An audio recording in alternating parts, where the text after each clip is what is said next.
Greetings to each of you, prospective advisors and members of the Faculty of Engineering. My name is Miss Slow, and today I'll be responding to two prompts.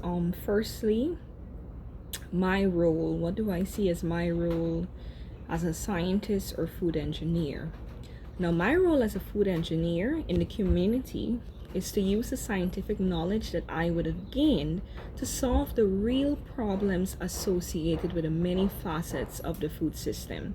Therefore, my role would be to investigate and produce safe packaging techniques, safe in the sense of it being both functional and sanitary, and to ensure that food labels are transparent and that the products on the shelves have a shelf life that is lasting and safe for human consumption. As a scientist, there is always the question of what can or should be improved, and that is where my role will lie. I will always seek to advance techniques that were already developed, to formulate or to come up with some form of new advancement so that that technology or that technique can be utilized in better ways, more functional ways. My second prompt was, when was the moment I really decided that I wanted to be an engineer? Well, of course, I have about four key moments that played into that decision that I would have made on becoming an engineer. The first key role would have been in secondary school. I was an agriculture science student, and I would have been actively involved in the cultivation of eggplant back in secondary school. And here in Guyana, in Durban Backland, that was where our agriculture field was located at that time. And I was actively involved in the pesticide control. I remember when we first went there and we had to prep the ground, we had to weed, we had to ensure that the ground was safe and ready, so that when we did come to actually start production, we could have done so with a sustainable and just conducive environment. Yes. Secondly, I would have humanely slayed my first chicken as well in secondary school.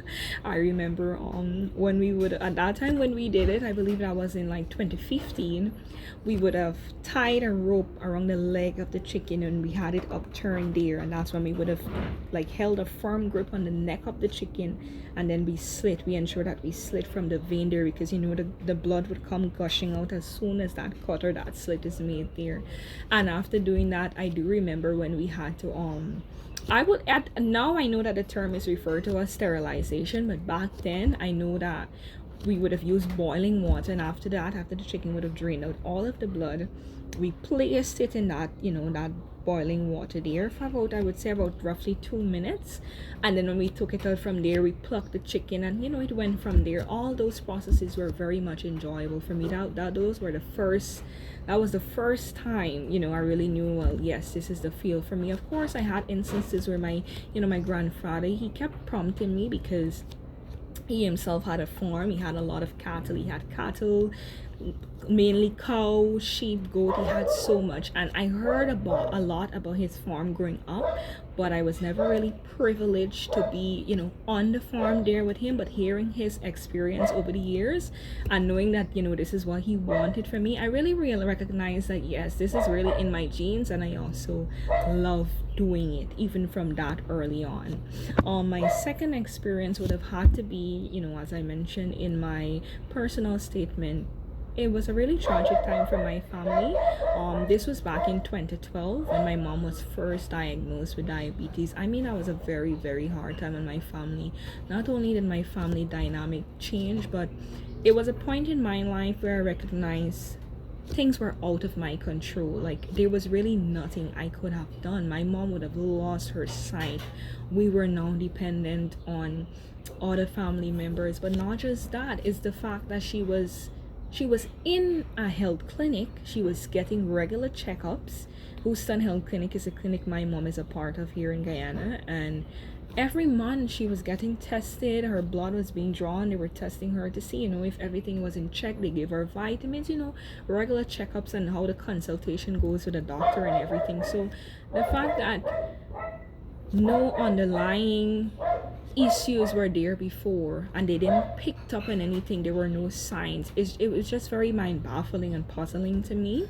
So that was the second experience that really helped me to recognize that, you know what, down the line, if something like this happens again, I want to be able to know what is going. I want to be able to see the signs. If I see, well, mom, late at night, like you're getting an urge to really like binge eat on sweets, or something. So that again would have, made it clear to me that this is the field I want to be a part of. I want to be able to say, well, based on this food label and based on your underlying condition, this may not be the best food for you to be consuming, because you have to look at these ingredients, pay close attention to the ingredients. So I want to be able to play a part somehow. And that was, my second experience that really steered me in the direction of just becoming a food engineer.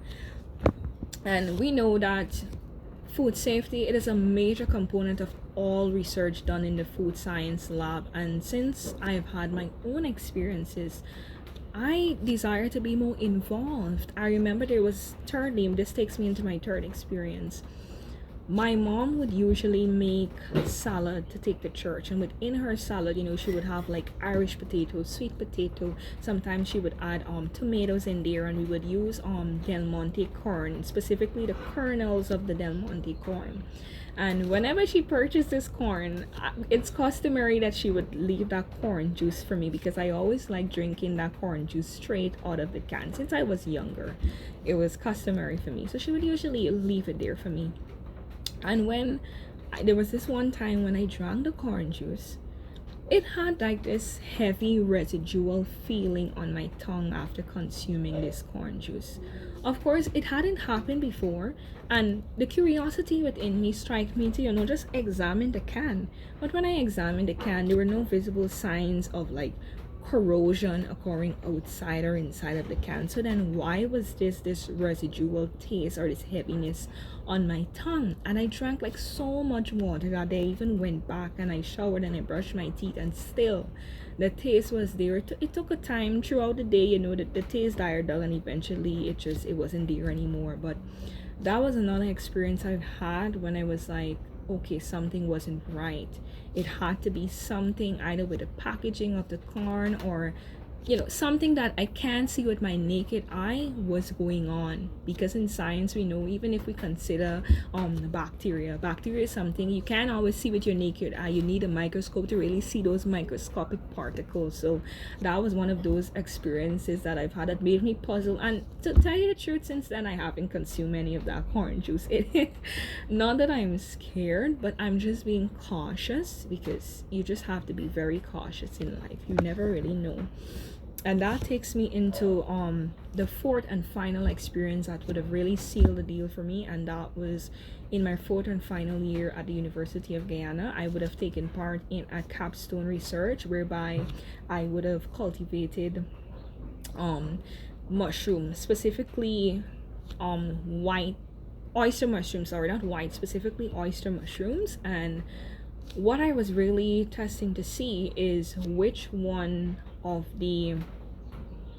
whether sugarcane bagasse, paddy straw, or wheat straw, which one of these substrates would have resulted in greater yield of these mushrooms. And what really caused me to do this specific research is because I knew what I wanted, the path I wanted to take after graduating from the University of Guyana. I knew I wanted to continue on with a postgraduate degree in food science and technology. So I wanted to do something that was along the lines of that, something that was related. But not just that, I recognize that wheat straw, it is not something that is readily grown and produced here in Guyana.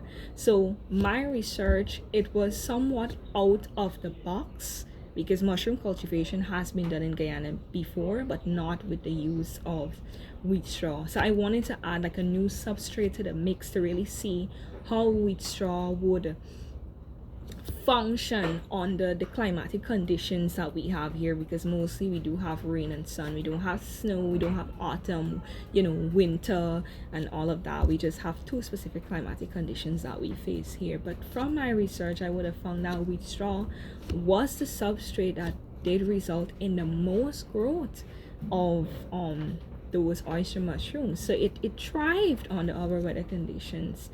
I had, you know, a lot of mycelium that I would have seen forming from that wheat straw substrate, as well as the sugarcane baggers. The sugarcane baggers had a lot of mycelium production as well. But I really, all in all, I really enjoyed my final year research. I was involved every step of the way. I was there on campus every day. I remember just preparing my substrate, clipping.